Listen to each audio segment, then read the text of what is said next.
Salam, hər vaxtınız xeyir olsun. Bu videoda 10 may tarixində keçirilən OTK sınavının izahına baxacağıq. Birinci sual.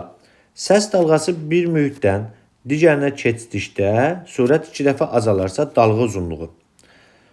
Ümumiyyətlə yadınızda qalsın ki, dalğalar, elektromagnet dalğalar üçün də keçərlidir, mexaniki dalğalarda bir mühitdən digərinə keçəndə tezlik periyod dəyişmir. Burada sabit qalır. Onda V bərabərdir lambda vurulsun nü düsturuna görə. Buradan sürət 2 dəfə azalırsa dalğa uzunluğu da 2 dəfə azalır. Cavab olur B variantı. 2. Eyler-Venn diaqramda verilmiş kütləli ideal qaz üzərində gedən prosesə uyğun bəndləri müəyyən edin. Birinci izobar qızma, ikinci izoxor qızma. Yəni hər ikisində temperatur artır. Bunu deyə bilərik. İdeal qazın hal tənliyi PV bərabər nü-RT-dir. Bu da qalsın burada, lazım olar yəqin ki. Daxil enerji artır. Daxil enerji temperaturdan asılıdır. Temperatur artırsa daxil enerji artmalıdır. Deməli, bir hara gələcək? Ortaq. Sıxlıq azalır. İzoxor prosesdə, izoxorda həcm, sıxlıq və konsentrasiya sabitdir. Bunu bilək. Sıxlıq onda izoxorda dəyişməyəcək. Bəs izobar qızmada necə olur? Rho bərabərdir PM bölək RT-dir. Temperatur artır, P sabitdir. Verilmiş qaz isə M də sabitdir. Onda temperatur artanda sıxlıq azalır. Deməli, izobar qızmada sıxlıq azalır. 2 gəlir 1-ə. Təzyiq sabitdir. İzobarda təzyiq sabitdir onsuz da. 3 də gələcək 1-ə. Konsentrasiya sabitdir. Dedi izoxorda həcm, sıxlıq. Konsentrasiya nədir? Sabitdir. Onda 4 gəlir 2-yə. Molekulların orta kinetik enerjisi artır. Kinetik enerji bilavasitə temperaturdan asılıdır. Y kinetik bərabərdir 2-də 3 KT-dir. Temperatur artırsa kinetik enerji artmalıdır. Hər ikisində temperatur artdığı üçün kinetik enerji də nə edəcək? Artacaqdır. 5 də gələcək 3-ə. Deməli 2, 3, 4, 1, 5. Cavab olur B variantı. 33. 1 və 2 lampalarında sabit cəryan dövrəsi, 3 və 4 lampalar isə dəyişən cəryan dövrəsinə qoşulmuşdur. Hansı lampalar közərər? Deməli, birinci sabitdir, ikinci dəyişən cəryan dövrəsidir. Yadınızda qalsın ki, kondensator sabit cəryan buraxmır. Yəni, gələn cəryan, bax, buradan gəlib keçəcək, amma buradan cəryan keçə bilməz. Deməli, 2 lampası közərməyəcək. 1 közərdir. Gəlirik bura. İkinci dövrə dəyişən cəryan dövrəsidir. Dəyişən cəryan dövrəsində kondensator cəryanı buraxır. Deməli, sarğaçdan da cəryan keçəcək, kondensatordan da keçəcək. Onda 3 və 4 də nə edəcək? Lampalar yanacaqdır. Deməli, 1 də yandı. Cavab olur 1, 3, 4. Deməli, D variantı olacaq. Hansı qrafik sabit temperaturda doyan su buxarının təzyiqinin həcmindən asılılığını ifadə edir? İzotermik prosesdə, T konstant olanda, doyan buxarın təzyiqi, sıxlığı və konsentrasiyası həcmdən asılı deyil. Deməli, cavab olacaq C variantı. Cismin vakuumdakı çəkisi 120 newtondur. Yəni P0 120-dir. Bu cismin sıxlığı onun sıxlığına 3 dəfə kiçik olan mayeyə tam batırdıqda, yəni cismin sıxlığı mayenin sıxlığına 3 dəfə böyükdür. 3 rho maye yazıram. Çəkisi nə qədər olar? Yəni mayedəki çəkini soruşur. P maye bərabər sualı. Cisimlərin mayedəki çəkisinin düsturu P maye bərabərdir. P0 çıxaq F arximetdir. P0 çıxılsın. Tamamilə batırmışıqsa Arximet qüvvəsinin bu düsturu var. Rho maye, M bölək rho cisim, vura J. Buradan P0'ın yerinə 120 qoyuram. Rho maye çıxaq. Rho maye bölək rho cisim. Rho maye, rho cismin yerinə nə qoyacağım? 3 rho maye. Vurulsun MJ. MJ nədir elə? Bizim vakuumdakı çəkidir. Cismlərin vakuumdakı çəkisinin düsturu MJ-dir. Bax, bunu yaza bilirik. Buradan onda olur 120 çıxılsın. Bu rho mayeləri ataq. 3'də 1. MJ-nin yerinə 120 qoyuram. Buradan olur bu 120 ilə 3 çıxs elədir. 40, 120 çıxaq. 40 oldu 80. Cavab olacaq A variantı. 36. Radiusu R olan şüşə kapillər boruda qalxan mayenin kütləsi M-dir. Eyni maye radiusu 2R olan şüşə kapillər boruya daxil etdikdə qalxan mayenin kütləsini tapın. İlk öncə biz burada mayenin kapillər borunun radiusuna asılılıq düsturunu bilməliyik. Onun üçün də düstur əzbərləməyə gərək yoxdur. Nə edirik? Bir dənə kapillər boru götürürük buradan. Kapillər boru çəkəyim burada. Bunun radiusu bir R deyirəm. İsladan mayeyə daxil olanda bu maye başlayır yuxarı qalxmağa və belə bir formanı alır. Mayeni yuxarı qaldıran qüvvə səthi gərilmə qüvvəsidir. Aşağı doğru da artan nədir? Bəs maye kapillər boruda yuxarı qalxırsa bir ağırlıq olur da, ağırlıq qüvvəsi artır. Və burada səthi gərilmə qüvvəsi bərabərdir F ağırlıq yazırıq. Səthi gərilmə qüvvəsinin yerinə sigma L yazırıq. İndi L burada mayenin toxunan hissəsi, mayenin səthi ilə bərk kimi toxunan hissəsinin uzunluğudur. İndi fikir versəz bura, baxın belə olur da. Kapillər boruda maye ilə bərk kimi toxunan hissəsinin uzunluğu bax belə bir çevre olur. Aha, onda çevrənin uzunluğu L nəyə bərabərdir? 2pi R-ə bərabərdir. Bunu yaza bilirik. 2pi R ağırlığın deyinə mc yazağın. Və buradan m bərabərdir 2pi R sigma bölünsün J yazacağım. Kütlə burada R ilə necə asıldı? Düz asıldı. Radius 2 dəfə artırsa, kütlə də 2 dəfə neynəməlidir? Artmalıdır. Cavab olur D variantı. Hansı qurğu bir tərəfli keçiricilik xassəsinə malikdir? Ümumiyyətcə bir tərəfli keçiricilik xassəsinə malik olan diodlardır. Vakuum diodu ilə yarım keçirici dioddur. Bax bu D variantı olur. D variantı yarım keçirici dioddur. İş prinsipi P-in keçidinə əsaslanır. Bir də vakuum diodu var. İndi burada verməyiblər. Onu biz çəkəyim.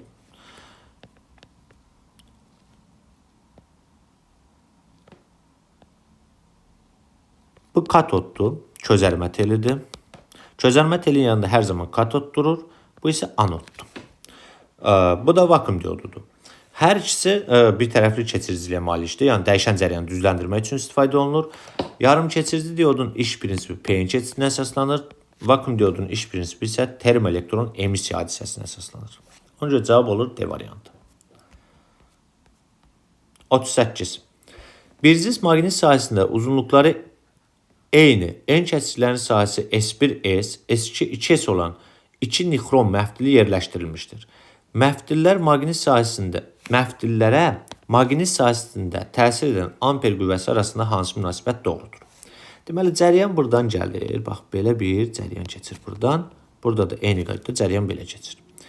Deməli, induksiya ilə cəryan arasında qalan bucaq 90 dərəcədir. Yəni, sinüs 90-da 1-dir. Onda F amper bərabərdir. IBL. L burada naqilin uzunluğudur. Eyni uzunluqlu deyir. L'lər sabitdir. B maqnit induksiyasıdır. Bircin sahəsi B-də eynidir. Amper qüvvəsi I ilə düz asılıdır. İndi biz burada I-ni müqayisə etməliyik. I nəyə bərabərdir? U bölək R-ə bərabərdir. R burada müqavimətdir. R-in yerinə yaza bilərik. Rho L bölək S. Olar onda. U bölək Rho L bölək S də qalxdı yuxarı. Cəryan şiddəti naqilin N kəsi ilə necə asıldı? Düz asıldı.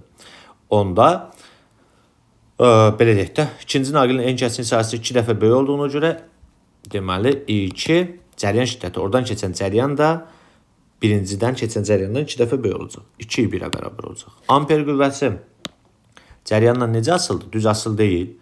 Cəryan şiddəti harda böyüksə, amper qüvvəsi də orada böyük olacaq. Onda F amper 2 bərabərdir 2 F amper 1 olacaq. Cavab olur deməli Y variantı. Hətta bu düsturu belə də yaza bilərsiniz. F amper bərabərdir IBL-dir.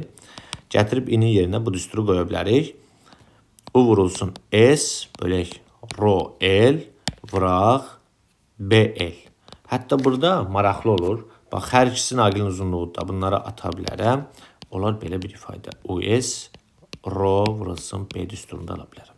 Deməli, amper qüvvəsi də S-lə necə asıldı? Düz asıldı. 39. Kütləsi 2 kiloqram olan cisim bir düz xətt üzərində yerləşən 2 qüvvənin təsiri ilə 4 metr saniyə kvadrat təcillə hərəkət edir. Cisimə təsir edən qüvvələrdən biri şəkildə göstərilmişdir. İkinci qüvvənin modulu nəyə bərabərdir? Sükunət vəziyyətdən başlayıb bu. Baxın. Yox, ehtiyac yoxdur heç ondan. Təcil ayanadı sağa. Onda əvəzləyici qüvvə sağa doğrudur. Çünki əvəzləyici qüvvə ilə təcil hər zaman eyni istiqamətdə olmalıdır. Və əvəzləyici qüvvə sağa doğrudursa, F1 qüvvəsi onda böyük qüvvədir. Çünki əvəzləyici qüvvə hər zaman böyük qüvvə istiqamətində yönəlir. Onda F2 qüvvəmiz sola doğruymuş. Əvəzləyici qüvvə, F əvəzləyici bərabərdir. Böyük qüvvə çıxılsın, kiçik qüvvə. Yəni F1 çıxaq, F2 yazmalıyam onda burada. Buradan F2-ni tapsam, F1 çıxaq, F əvəzləyici yazacağam. F1-imiz 20 Newton. Çıxılsın, əvəzləyicinin yerinə MA yazırıq. MA. Və buradan da alıram ki, 20 çıxılsın, M-imiz 2, A-imiz da 4-dür. Bu da olacaq. Demək, 20 çıxaq 8 olur 12 Newton. Cavab oldu A variantı. 40-cı sual. Rəqs konturunda baş verən sönməyən elektromaqnit rəqslərin zamanı omega QM-dir. Omega QM ifadəsi hansı fiziki kəmiyyətlə təyin olunur? Aha. Baxın, belə bir şey düşünəyin. Tutaq ki, Q zamana görə sinusoid qanununa dəyişir. Fərqi yoxdur bunun. Kosinüs də ola bilər. Özüm götürdüm. QM kosinüs omega T. Q-dən mən bir dəfə teorem alsam nəyi verəcək? Cəryan şiddətini. Yəni I bərabərdir Q-nun zamana görə birinci tərtib teoreməsi. Belə yazaq. Buradan teorem alsaq QM omega keçəcək qarşıya. Omega kosinüslə götürdüm. Kosinüs teoreməsi mənfi olur. Mənfi sinus omega T. Bu trigonometrik funksiyanın qarşısında duran bizə nəyi göstərir? Kəmiyyətin maksimal qiymətini, yəni amplitud qiymətini. İndi id isə inin amplitud qiymətini göstərəcək. Onda bu EM-dir. Onda QM omega bizə nə verir? EM-i verir. Cavab olur A variantı. Zərrəcin yükünün kütləsinə olan nisbəti necə adlanır? Yəni Q bölünsün M. Bu xüsusi yükdür. Bir də var M bölək Q. Bu isə elektrokimyəvi ekvivalentdir. Ona görə cavab olur Y variantı. 42. Düzbucaqlı şüşə lövhənin üzərinə perpendikulyar istiqamətdə müxtəlif rəngli monoxromatik şüalar düşür. Hansı rəngli şüaların şüşə lövhədə yayılma sürəti daha böyükdür? Dispersiyanı yadımıza salağın. Dispersiya nə idi? Ağ ışığın 300-lü prizmadan keçərək 7 rəngə ayrılması idi.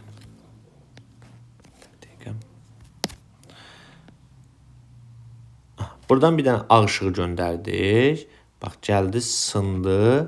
7 dənə rəng ayrılacaq. 7 rəng ayrılır. Biri də buradan keçsin. Belədir. Yuxarıdan aşağı qırmızı, narıncı, sarı, yaşıl, mavi, göy, bənövşəydir. Yuxarıdan aşağı getcə surət, dalğa uzunluğu nə edir? Azalır. Tezlik, enerji, impuls, sındırma əmsalı isə nə edir? Artır.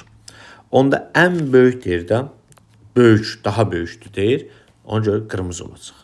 Cavab olur Y variantı. Aşağı getcə surət azalırsa, onda qırmızı daha böyük olmalıdır. 43. Verilmiş kütləli ideal qazın iki müxtəlif halına uyğun təzyiq, temperatur və həcm qiymətlər verilmişdir. Boş xanaya uyğun temperaturun qiymətini göstərin. Bax, verilmiş kütləli ideal qazdır. İdeal qazın hal tənliyin düsturu PV bərabərdir νR-T-dir. Buradan verilmiş qazda bu nü sabitdir, R sabitdir. Gəlin buradan nü-R'i tapalım. Nü-R bərabər nəyə? PV bölünsün T-dir. İndi belə eləyəndə, bax, nü-R bərabərdir P1, V1 bölək T1. Niyə mən bundan istifadə edirəm? Çünki əlimdə P1 də var, V1 də var, T1 də var. Gətirib yerinə qoysam, P1'im 200, V1'imiz 6, T1'imiz də 300'dür. Buradan bu 2 sıfıra tağın, 3'ün 6 xsəl isə 2, 4'dür. Deməli, nü-R 4'dür. Aha, bizə lazımdır indi T2'ni tapmaq. Bəs bu düsturdan T tapanda nə olur? PV bölək nü-R olur da. Onda T2 bərabərdir P2 V2 bölək nü-R. Nü sabitdir, R də sabitdir. Nü-R'i biz neçə tapmışıq? 4 tapmışıq. Onda yazacağıq 4. Nü-R'in yerinə 4 yazacağım. P2'miz neçədir? 300. V2'miz neçədir? 2. 600 bölək 4 o da eləyir 150. Deməli C variantı 150 Kelvin olacaq. Bura 150 oldu. 44. Birinci çubuq şəkildəki kimi üfüqi vəziyyətdə tarazlıqdadır. Dayağın reaksiya qüvvəsini hesablayın. Birinci çubuqdur. Deməli, ağırlıq mərkəzi tən ortaya düşəcək. Bölgülər də bərabərdir. İndi sayalım 1, 2, 3, 4, 5, 6. Ağırlıq mərkəzi buradan yönəlir. mc buradadır. Deməli, f bunu saat əqrəbi istiqamətdən fırlatmağa çalışır. mc isə saat əqrəbinin əksinə. Tarazlıq şərtinə görə qüvvə momentləri bərabər olmalıdır. mc-nin qolu 1-dir, f-in qolu 2-dir. Yazırıq onda mc vuraq 1 bərabərdir, f vurulsun 2. Buradan da aldıq ki, mc bərabərdir, f vuraq 2, o da f də 100-dür, 200 Newton. Deməli, mc'miz neçədir? 200 Newton. İndi fikir verin, bu çubuğu, yəni linci aşağı doğru dartan qüvvələr mc ilə f-dir. Onda neçə Newton aşağı doğru dartır? 300 Newton. Dayağa 300 Newton qüvvə ilə təsir göstərirsə, dayaq da öz növbəsində nə etməlidir? 300 Newton qüvvənin reaksiya verməlidir Newton 3-cü qanuna görə. Yəni, n nəyə bərabərdir burada? Aşağı təsir edən qüvvələr yuxarı təsir edən qüvvəyə bərabər olmalıdır. Yəni, n bərabərdir mc üstəgələk f. mc'miz 200'lü tapdıq. 200 üstəgələk 100, bu da eləyəcək 300. Cavab olur B variantı. 45. Buranı bir də düzəldək. 45 nə deyir bizə? Şaquli istiqamətdə aşağı hərəkət edən liftin sürətini. Bax, bu söz çox önəmlidir. Aşağı hərəkət edən. Bax, bu bizim liftimizdir. Liftim. Lift aşağı doğru hərəkət edir. Yəni, sürət aşağıdır. Modulun zamandan asılı qrafik verilmişdir. Liftdə olan cismin grafikin birinci hissəsində P1'imizi bizə veriblər. 60 Newton çəki. P2'ni soruşur. P2 bərabər sual. Yaxşı, nə eləməliyik indi? Birinci hissəyə fikir versəz, nə edir? Yeniləşən hərəkət edir. Aşağı doğru hərəkətdirsə, təcil daradı aşağıdır onda. Bunu da bildik. Aha, onda P1 üçün mən nə yazmalıyam? M, təcil aşağı onda J çıxılsın A yazmalıyam. Yaxşı, P1 60, bunu bilirik. M, J'miz 10, təcil tapmalıyıq. Təcili qrafikdən tapacaq. Başlanğıc sürət 0, son sürət 8-dir. A bərabərdir V minus V0 bölək T'dir də. Buradan yazanırlar. 8 çıxaq 0 bölək 2. Bu da olur 4. Təcilimiz də 4. Çıxılsın 4.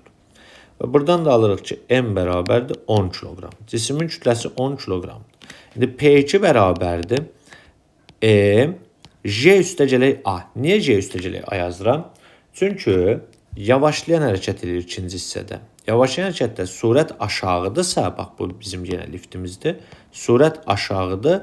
Yavaşlayan olması üçün təcil olmalıdır yuxarı. Təcil yuxarı olanda mc plus A olur. Onda bu da bərabərdir. M'imiz neçədir? 10. J'imiz 10. Burada da təcil yenə 4 onsuz da. Üstəgələk 4. Bu da eləyir 140 Newton. Cavab olur A variantı. Sükunət vəziyyətindən, sükunət vəziyyəti deyirsə, başlanğıc sürət nədir? 0'dır. V0 0'dır. Düz xətli hərəkət edən cismin yer dəyişməsinin modulunun zamandan asılı qrafik verilmişdir. Bu cismin ikinci saniyədəki yer dəyişməsini deyir tapın. Onda S2 bərabərdir A bölək 2. 2 vurulsun, 2 çıxılsın 1 düsturundan istifadə edəcəm. Yəni, n-ci saniyənin düsturundan istifadə edilməlidir burada. N-ci saniyənin düsturda burada Sn bərabərdir A bölü 2. 2n çıxaq 1. N-in yerinə 2 qoymuşam. Bizə burada nə lazımdır? A lazımdır. Bəs A-nı hardan tapacam? Qrafikdən. Sükunət vəziyyət demir. S bərabərdir AT kvadratı bölü 2-dir. Yeniləşən hərəkətdir. Buradan A bərabərdir 2S bölək T kvadratına. 2 vurulsun. S-imiz neçədir? 18. Bölünsün zaman 3'dür. 3'ün kvadratı 9.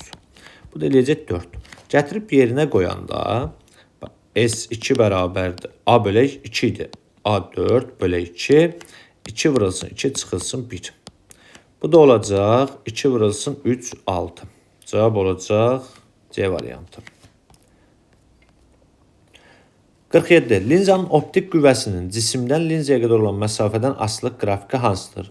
Optik qüvvə cisim məsafəsindən, xəyal məsafəsindən asılı deyil. Optik qüvvədə linzanın baş fokus nöqtəsidir. Bunlardan asılı deyil. 48. Verilmiş müstəvi kondensator. Verilmiş kondensator deyirsə, S burada sabitdir. S-ni sabit götürün. Lövhələr arasındakı gərginliyi 2 dəfə artırdıqda, yəni onu 2 dəfə artırırıq. Enerjisi. Enerji S kvadratı bölü 2'dir. Bu düsturdan istifadə edirəm. Səbəb nədir? Çünki S sabitdir. Onu da 2 dəfə artırırıq. Ona görə S kvadrat bölü 2. Enerji U ilə necə asıldı? Kvadratik düz asıldı. İndi U 2 dəfə artırsa, enerji neçə dəfə artmalıdır? 4 dəfə artmalıdır. Cavab olacaq Y variantı. Maqnit sahəsində induksiya xəttlərinə perpendikulyar istiqamətdə hərəkət edən naqilin uclarındakı EHG hansı cəmiyyətlərdən asılıdır? Ümumiyyətcə yazıda qalsın, maqnit sahəsində naqili hərəkət elətdirəndə cəryan yaranır. Həmin cəryana induksiya cəryanı deyirik. Məsələn, nöqtədir maqnit sahəmiz. Burada biz naqili hərəkət elətdiririk. Bax, bu şəkildə naqili hərəkət elətdiririk. Perpendikulyar hərəkət elətdiririk. Və burada bir cəryan yaranır. Həmin cəryan induksiya cəryanı, cəryan yaranırsa bir də EHG olmalıdır. Yaranan EHG induksiya EHG-si deyirik və BVL sinus alfadır. İndi perpendikulyar isə sinus 90 dərəcədə 1 olur, onun üçün BVL yazırım. Buradan fikir versək, eləcən yazan sinusda qalsın, sinus 90 dərəcədə əslində. Belə yazdıq. İndi EHG B ilə düz asıldı, V ilə düz asıldı, L ilə necə asıldı? Düz asıldı. Bu birdir də, bunu nəzərə almıram. Aha. Naqilin uzunluğundan bəli asıldı.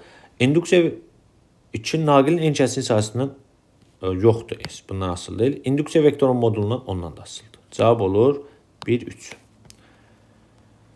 51. Üfüqi yolda yalnız sürtünmə qüvvəsinin təsiri ilə hərəkət edən cismin tormuz yolu nələrdən asıldı? Tormuz yolu V0 kvadratı bölək 2 adı.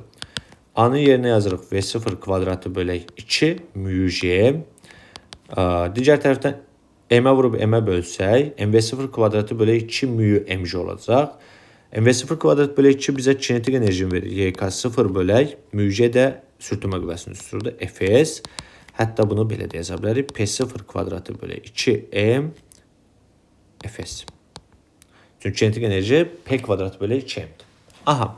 Şimdi baxın. Tormuz yolu V0-dan düz asıldı. Kvadratik düzdür. P0-dan kvadratik, kinetik enerji ilə düz asıldı. Sürtünmə əmsalı ilə tərs, sürtünmə qüvvəsi ilə tərs asıldı. Amma kütlədən asılı deyil. Tormuz yolu da, tormuz müddəti də kütlədən asılı deyil. Bunu yadınızda saxlayın. Deməli, cavab olacaq onda. Başlanğıc sürətdən kvadratik düz asıldı, asıldı yanı. Toxunan səthlər arasında sürtünmə əmsalından ondan da asıldı. Cismin kütləsinə asılı deyil. Cavab 1, 2 olur. 52. Sabit maqnitlərin qütbləri arasında bir cins maqnit sahəsinə daxil olan proton. Proton müsbət yükdür. Hansı istiqamətdə meyl edər? İlk öncə burada induksiya xəttlərin istiqamətini göstərəyim. İnduksiya N-dən S-ə doğru olur. Yəni B xəttləri aşağıdır. Aha.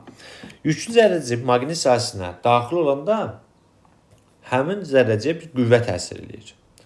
Həmin qüvvəyə də Lorentz qüvvəsi deyirik. Və F Lorentz bərabər olur QBV sinus alfa. İndi perpendikulyar daxil olur. Yazarın sinus alfa. Perpendikulyar isə sinus 1 götürürük. Bəs burada Lorentz qüvvəsinin istiqamətini necə təyin edirik? Sol əl qaydasını. Sol əlinizə elə tutursunuz ki, induksiya xəttləri sol əlin ovucuna daxil olur. 4 barmaq surəti baş barmaq Lorentz qüvvəsini göstərir. İndi induksiya xəttləri aşağı gəlirsə, mənim sol əlimin ovucu yuxarı olmalıdır. Yəni ovucumuz yuxarı olur. 4 barmaq sağa olanda baş barmaq bizdən şəkil müstəvisinə doğru olur. Deməli, cavab olacaq onda Y variantı. 53. Maddədə radioaktiv nüvələrin sayının zamandan asılıq qanunu verilib, şəkildədir. T dəqiqə ilə ölçülən zamandır, T dəqiqədir. Radioaktiv maddənin yarım çevrilmə periodunu hesablayın və dəqiqə ilə. Onu dəqiqətcə çevirməyəm burada. Çevrilməmiş nüvələrin sayı N bərabərdir N0, 2 üstü mənfi 0,5. T, yaxşı, bunu yazalım. Bu verilən bizə tənlikdir. Bəs çevrilməmiş nüvələrin sayının düsturu necədir? N0, 2 üstü mənfi T bölək T'dir. Belə düsturumuz.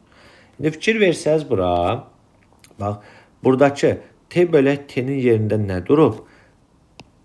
Belə deyək, 0,5 T durub da. Onsuz da mənfi ikisində də var. Onda yazırıq 0,5 T bərabər T bölək nə? T. Bu T'ləri buradan atıram və oldu 0,5. 0,5 də belə yazarım. 2-də 1 bərabər 1 bölək T. Onda T nəyə bərabərdir? T bərabərdir 2-yə. Deməli 2 dəqiqədir. 54. Çevrə üzrə bərabər sürətlə hərəkət edən cismin dönmə bucağının zamandan asılı olaraq fi bərabər 4 pt qanunu ilə dəyişir. Bu cismin 10 saniyə müddətdə dövrlərin sayını hesablar. Yəni eni soruşur bizdən. İlk öncə omeqanı tapağın. Omega nəyə bərabərdir? Finin zamana görə birinci tərtib teoreməsinə. Fidən bir dəfə teorem almalıyıq. Ümumiyyətcə yadınızda qalsın ki, omega bərabər nəyə? Delta fi bölək t deyil. Bir kəmiyyətin dəyişməni, yəni kəmiyyətin dəyişməsinin zamana olan nisbəti nəyə bərabərsə, həmin kəmiyyətdən bir dəfə teorem alanda elə bərabər olduğu kəmiyyət verir. Ona görə də biz fidən bir dəfə teorem alacağıq. Yəni 4 pi t-dən bir dəfə teorem alırıq zamana görə.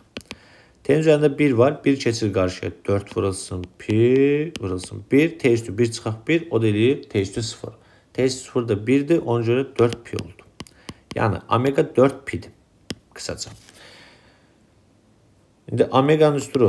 Omega bərabər 2 pi n bölək t'dir. Buradan n'i tapsaq olacaq omega t bölək 2 pi. Omeganı tapdıq 4 pi. Vurulsun t'imiz t 10'du. Bölək 2 pi. Buradan bu pi'lər ixtisar gedər. 4'ü 10'a vurduk 40, 2'ye böldük 20. Deməli 20 dövr eləyəcək. 55. İnduksiya xətlərində perpendikulyar istiqamətdə bir cism maqnit sahəsinin daxil olan 2 proton üçün hansı fizik kəmiyyətlər eynidir? İnduksiya xətlərində perpendikulyar daxil olanda yüklü zərrəcik çevrə üzrə hərəkət edir. Və çevrə üzrə hərəkət edəndə burada çevrə üzrə hərəkət zamanı kinetik enerji, dövrətmə tezliyi, radius, dönmə bucağı, period bunların hamısı olur. Hətta zərrəciyin kütləsi də var. Bunların hamısını müqayisə edə bilərik təcilini. Bunun üçün nə edirsiniz? Bir dənə düstur lazım bizə. Çevrə üzrə hərəkət edirsə, Lorentz qüvvəsi mərkəzə yönəlir və mərkəzə qaçma qüvvəsini Lorentz qüvvəsinə bərabər edirsiniz. Mərkəzə qaçma qüvvəsinin yerinə m yazırıq, Lorentz qüvvəsinin yerinə də qb. Bax, bütün düsturları buradan çıxartacağıq. Birinci kinetik enerjidən başlayaq. M-nın yerinə yaza bilərəm. mv kvadratı bölək r bərabərdir qb-yə. Burada 2'ye vurub 2'ye böləyim, belə yazaq. Buradan mv kvadratı bölü 2 bizə nəyi verir? Kinetik enerjini verir də. Onda y kinetik, 2y kinetik bölək r bərabərdir qb-yə. Qb-yə. Bu şəkildə yaza bilərik. Buradan y kinetik tapsam mən, y kinetik bərabər nəyə? qb-r bölü 2. Bir dəqiqə, v-miz də var idi. Burada v-də yeməyən yazaq. Aha, kinetik enerji sürətinin necə asılı? Düz asılı. Deməli, kinetik enerji burada eyni olanmaz. Getdim. Dövrətmə tezliyi. Tezlik üçün nə yazacağım? mv kvadrat, m-a bərabər qb yazmamışam. Yazıram onda mv kvadratı bölək r bərabər qb-yə, v-yə. Bu v-ləri atırıq. Biri gedir, burada biri qalır. M vurulsun v-nin yerinə omega r bölək r bərabər qb-yə. Buradan r-ləri də ixtisar etsəm, omega bərabər oldu nəyə? Omega bərabər olur qb bölək m-ə. Q eyni, b eyni, m eyni. İkisi də protondur çünki. Aha, onda omega 1 bərabər nəyə? Omega 2 deyə bilirəm. Deməli, omegalar bərabərsə, omega da bərabər nəyə? 2 pi nüydə. Onda nüylər də bərabərdir. Dövrətmə tezliyi eynidir. 2 ödənlər. Lorentz qüvvəsi F Lorentz bərabər qb-v'dir. Surətdən düz asılıdır. Baxıram, surətlər fərqlidir. Yəni, ikinci təsir edən Lorentz qüvvəsi birinciyə təsir edən 2 dəfə çoxdur. Deməli, Lorentz qüvvəsi olmaz. Bucaq surəti, bəli, tapdıq. Bucaq surətləri eynidir, 4-də eynidir. Radius. Radiusa baxsaq, bu düsturdan yenə istifadə edəcəm. mv kvadratı bölək r bərabər nəyə? qb-v'yə. Yəni, çalışın burada düsturlar çıxardın, əzbərləməyin. Onca bunları yazıram bir-bir mən. V-ləri atdıq. R-i buradan tapanda mv bölək qb aldım. Radius surətinin necə asıldı? Düz asıldı. Deməli, ikinci radiusu daha çoxdur. Onda bu da olmaz. Cavab olur ona görə 1, 4. 56. Sxemlərdəki ampermetrlərin göstərişlərinin nisbəti nəyə bərabərdir? Sarğacların aktiv müqavimətini nəzərə almayın deyib bizə. Onda belə yazağın.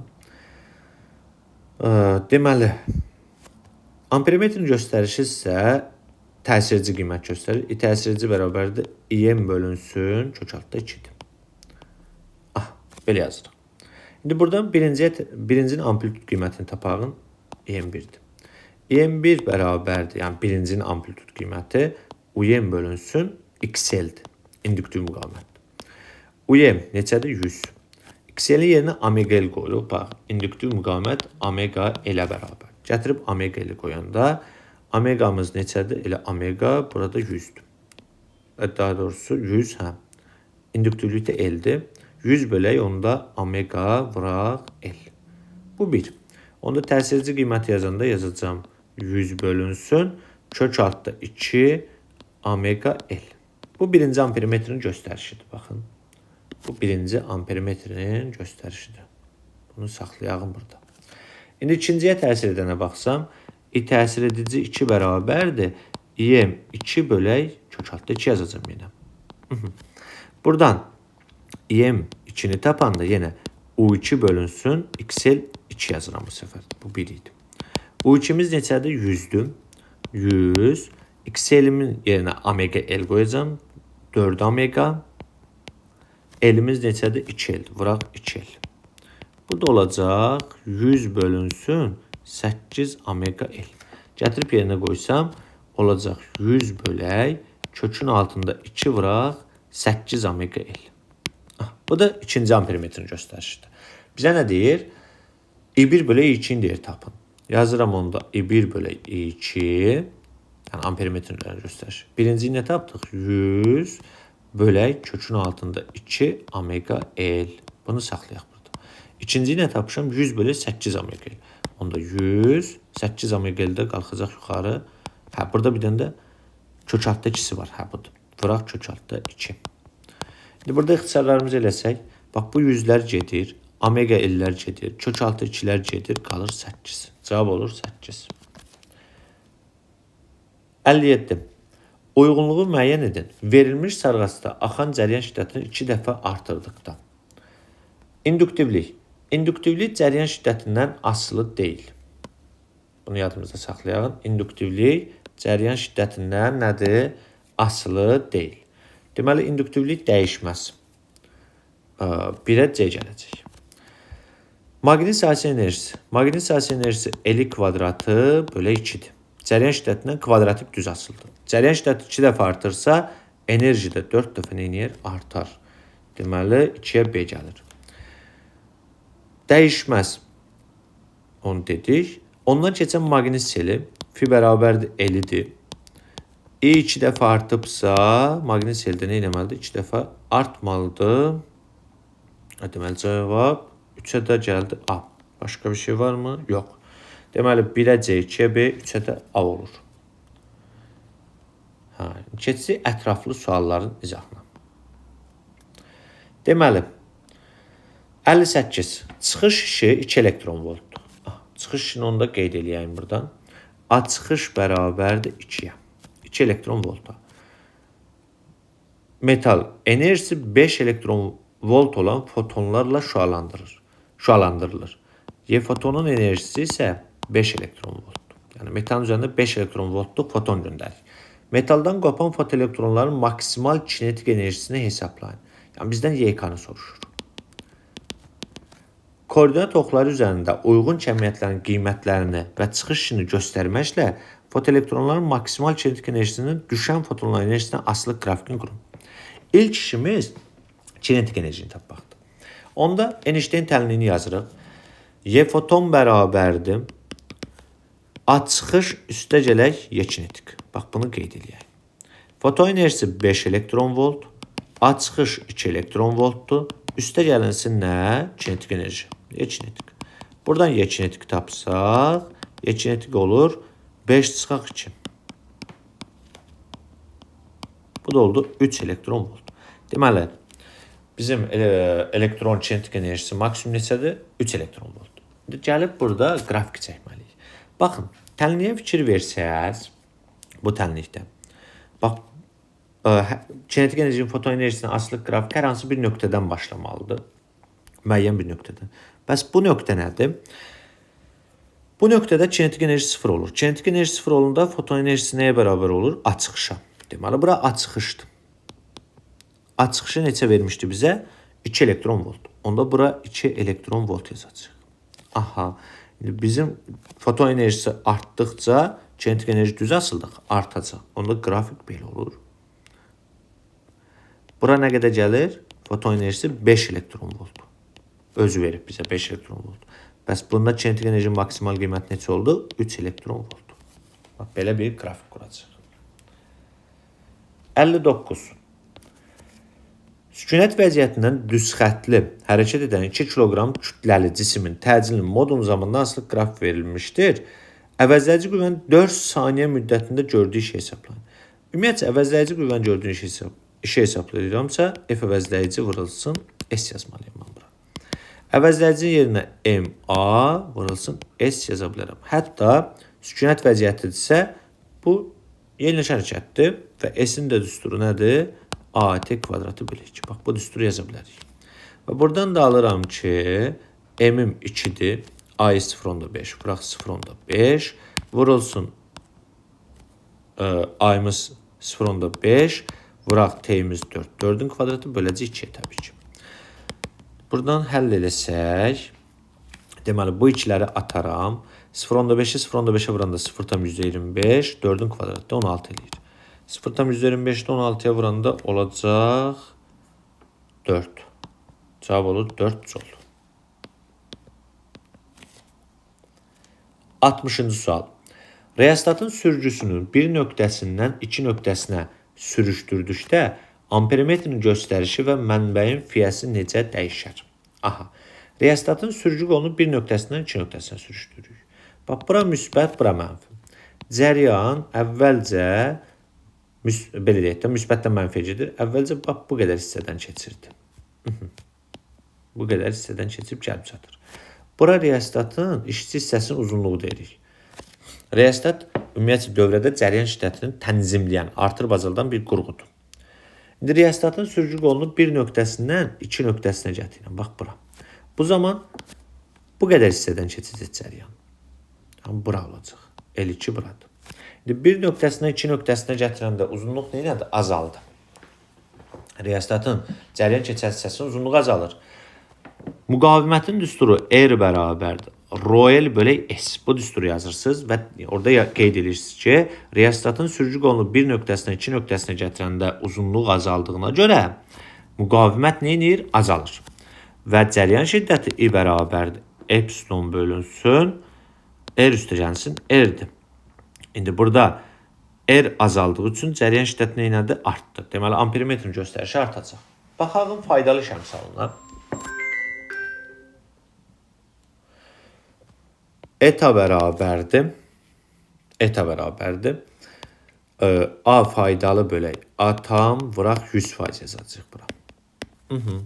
Faydalı işin yerinə yazırsınız hər zaman. Bax, bu xaricdə görülən iş yəni. Burada görülən iş faydalı işimizdir. Yaza bilərəm onda. I, U, T. Tam işin yerinə yazacağım isə bu mənbənin daxilində görülən iş tam işdir. I vurulsun, epsilon, T vurulsun 100%. Bax, bunu qeyd edirik burada. Bu ilər T'ləri ixtisar getdi. Nə qaldı? U bölünsün, epsilon. Onun belə bir düsturu var. Epsilon çıxaq, yer. Gətirib yerinə qoysam. Vurulsun 100%'i var. 100%'i deməyəyim, vuraq 100%. Hər zaman bu 100%'e vurmalısınız. Onun yerinə bunu qoyuram. Epsilon çıxaq, yer bölək, epsilon vuraq 100%. Buradan da belə yaza bilərik. 1 çıxaq, I-R bölək epsilon vurulsun 100%. Təbii ki, bu düsturu əzbər bilməlisiniz. Mən çıxarışdan yazdım ki, biləsiniz hardan gəlir. İndi burada cəryan şiddəti neynədir? Artdı. Cəryan artırsa, faydalı iş əmsalı neynir? Azalır. Hətta qrafikində çəkib göstərə bilərsiniz. Etanın I-dən asılığı, bax, belə bir xəttli tərs asılıqdır. Bura 1'dir də. Yəni, maksimum 1 ola bilər. Onsuz da oyundan keçənməz. Bu qədər. Belə videoların davamı gəlmək istəyirsə, kanalıma abunə olub mənə dəstək ola bilərsiniz. Sağ olun.